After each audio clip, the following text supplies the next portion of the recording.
Alright, what's up? What's going on, guys? Toasty here, Get Burnt. Today I'm going to be talking more about Dragon Ball Xenoverse, and today I'm going to be talking about a new interview that came out. And yes, I know there's been a few interviews that have come out over the last week and a half. There's been three, I think, different interviews that have been shown on the web, and there actually are a lot more, but they're in different languages. They're in French and Spanish, and obviously the guy who's speaking speaks in Japanese, so it's like a lot of translations are messed up and everything. But today we actually got a interview that is pretty interesting, so I wanted to talk about it. So I'm going to read out the questions for you that are actually related to Dragon Ball Z, so we're actually going to be able to absorb everything that Mr. Masayuki Hirano says about Dragon Ball Xenoverse. Alright, the first question is, in the trailer of Dragon Ball Xenoverse, we can see that the history of Dragon Ball Z can be changed from the beginning to the end. Is it possible to alter the stories presented in the Dragon Ball Z movies, Broly, etc.?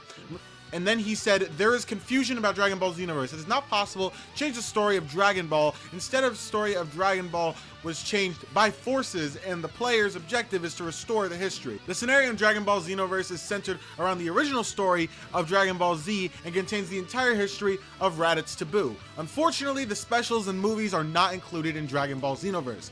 Now, does this mean that there will not be any sort of characters that are related to those movies? No, that does not mean at all. It only means that there is not going to be any sort of movie scenarios in the actual story mode, aka we're going to be playing only with the original Dragon Ball Z story. We're not going to be playing with any of the movies or anything like that. I don't know if they want to just keep them separate, or they just didn't have enough time to do it with the thing that they were trying to actually do with it, trying to have only Dragon Ball Z and no movies.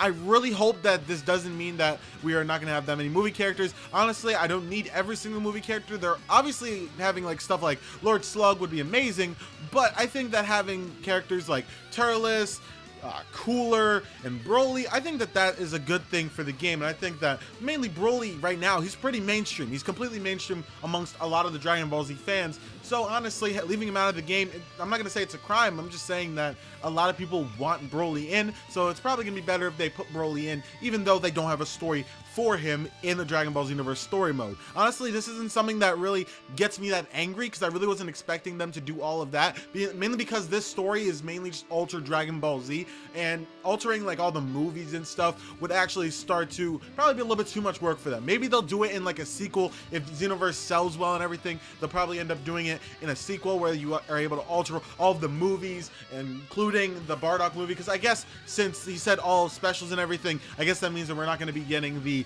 Tarble special or the episode of Bardock, which I hope that we still get Super Saiyan Bardock in the game, although I don't think that we're going to be getting any sort of episode of Bardock thing where we interact with Lord Shield. So that's something to actually think about. I honestly am not so saddened by this. It's obviously somewhat of a little bit of a letdown. I'm not going to act like I was never wanting movies. I made a video about it. I wanted movie characters and movie sequences in Dragon Ball Xenoverse story mode, but honestly, if it's something that they weren't able to put in, because they said unfortunately the specials and movies are not included, meaning either that they just couldn't do it, or they were never planning to do it from the start. And honestly, I can respect that decision as long as the actual story mode is good. Alright, the next question is, how long will the single player mode last in Dragon Ball Xenoverse? He said that in solo mode, if a player wins all of the fights, we estimate the total play time to be about 10 hours.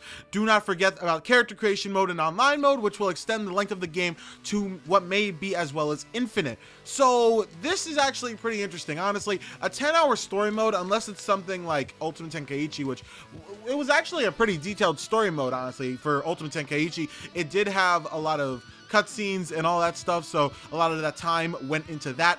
But you know, a 10-hour story mode for something that is actually technically completely new, we have a new altered story. It's not just telling the Dragon Ball Z story again.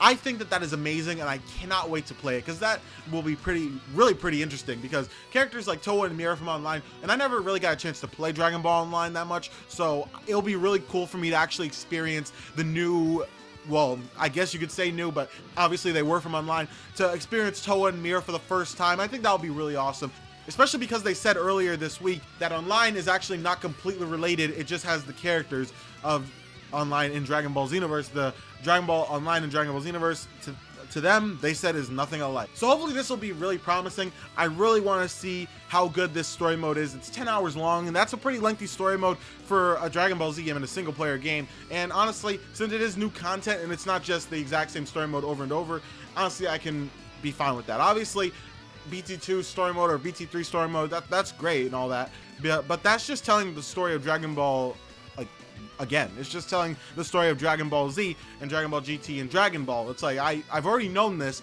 for years. I don't need to hear it again. But yeah, that's why I really like about Xenoverse, though. I really like that they're actually changing it up and giving some sort of spin on the actual story. It makes me feel like there actually is something different about this game. So can't wait to see that, but that's all I gotta say for that right now. Next question is, Dragon Ball Xenoverse allows players to rediscover history by rewriting it with a character created by the player. The idea is very original. Did you speak with Toriyama sensei? And if so, what was he thinking? And then he said, for the console versions, this is in fact the first time that it will be possible to create your own character, Ultimate Tenkaichi. In Japanese arcades, however, there is a game called Dragon Ball Heroes, which allows players to do the same.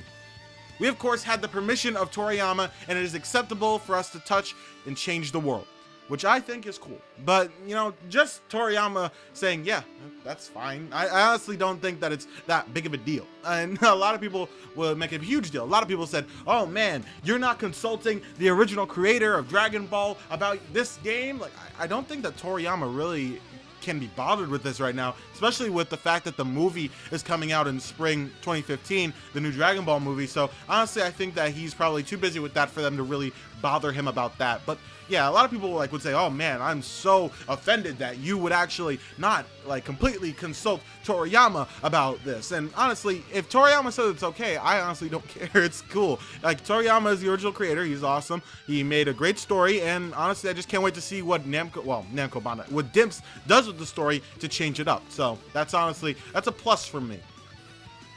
Next question. Will there be a balance between characters who clash online? For example, is it possible to win by playing with a character like Yamcha or Krillin? They said, we worked on balancing the characters, but of course it is obvious that it will be challenging to win against Goku with Yamcha or Krillin. However, those playing with skill can accomplish such a feat. AKA, this is saying we are going to have it somewhat realistic, or realistic, that's a really stupid word for something like this. We're going to have it true to the anime in terms of if you fight with Krillin against Goku, you're gonna have a hard time, but if you're skilled enough, then you can win. And I think that that is really cool. A lot of people would want it more to be like the older games where it would just be like everybody's on an equal playing field, anybody can win against anybody. But then there are some people who really want it to be close to the Dragon Ball Z universe in terms of if you are playing as Yamcha or Chaozu even against Super Saiyan 4 Goku, you're not gonna win. And that's honestly something that I think should happen. I think that there should be some sort of trueness to the anime in terms of power levels and all that stuff. So honestly, I have no problem with this. Hopefully they do balance it out really well in terms of all the characters, especially with the races in terms of how close they are to each other, in terms of Saiyans to Majins to Namekians. Hopefully they're all able to be as strong, but hopefully there's not going to be like humans are the weakest race and you can never play humans or else you're going to lose all the time. Like, if you have skill, you can win. And I hope that that's how it really is. Last question, and this is obviously not that related to Dragon Ball, but I wanted to say it anyway. Do you play video games? And if so, which ones? And he said, I currently play Destiny and Battlefield when I can. I love video games. So even Masayuki Hirano, he loves his first-person shooters, I guess. But yeah, that is the interview. So the entire interview itself on YouTube is in French and Japanese, so it's obviously not going to be able to be easily translated by this, but I did get this translation from Saiyan Island, so if you want to check out the article itself, I will link it down in the description. But yeah, what do you guys think about all of these questions? Are you guys very disappointed that there won't be any movie arcs in Xenoverse? Are you guys happy that the single player mode will last up to 10 hours and that the actual multiplayer and online stuff can last almost infinitely? I think that this is really awesome, especially the infinite thing, mainly because having an MMO like Dragon Ball Online come into somewhat of a console game like Xenoverse would be really awesome to have that sort of replayability. So I really can't wait to see what they do with this. I really want to know what you guys think. Make sure you comment down below. Tell me what you think. If you guys enjoyed this video, make sure to leave a like down below. Also, make sure to subscribe if you have not already for more Dragon Ball Z info and news and all that stuff. I really appreciate you guys for watching this video. Thank you so much. I will see you guys later. Peace out.